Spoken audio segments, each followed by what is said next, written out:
இது Saturday evening. வீட்டுக்கு தேவையான காய்கறி எல்லாமே ஈவினிங் வாங்கிட்டு வர கிளம்பணும். ஸோ காய்கறி எல்லாமே வாங்கிட்டு வந்துட்டோம். நைட்டு சப்பாத்தி பன்னீர் பட்டர் மசாலா பண்ணலான்னு எல்லாம் ரெடி பண்ணிகிட்டு இருந்தேன். எப்படி பண்ணேன்னு ஷார்ட்டாக பார்க்கலாம். So onion, tomato, green chilli cut பண்ணிக்கணும். கடாய் வச்சுட்டு எண்ணெய் ஊற்றிட்டு வெங்காயம், தக்காளி, பச்சை மிளகாய் போட்டு அதில் மஞ்சள் தூள், சில்லி பவுடர், மல்லித்தூள், பன்னீர் பட்டர் மசாலா எல்லாத்தையுமே ஆட் பண்ணிவிட்டு நல்லா வதக்கிட்டு அரைச்சி எடுத்துக்கணும். கடாயில் எண்ணெய் ஊற்றி பிரியாணியில் பட்டை லவங்கம் எல்லாம் போட்டு கருவேப்பிலை நம்ம அரைச்ச பேஸ்ட் எல்லாமே ஆட் பண்ணிவிட்டு ஒரு 10 மினிட்ஸ் கொதிக்கிட்டோன்னு மூடி வச்சிடலாம். இந்த கேப்பில் வந்து இஞ்சி பூண்டு பேஸ்ட்டு கொஞ்சம் அரைச்சி ஸ்டோர் பண்ணி வச்சுக்கிட்டேன்.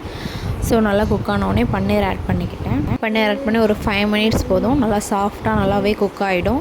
ஃபைனலாக கொத்தமல்லி போட்டு ஆஃப் பண்ணிடலாம்.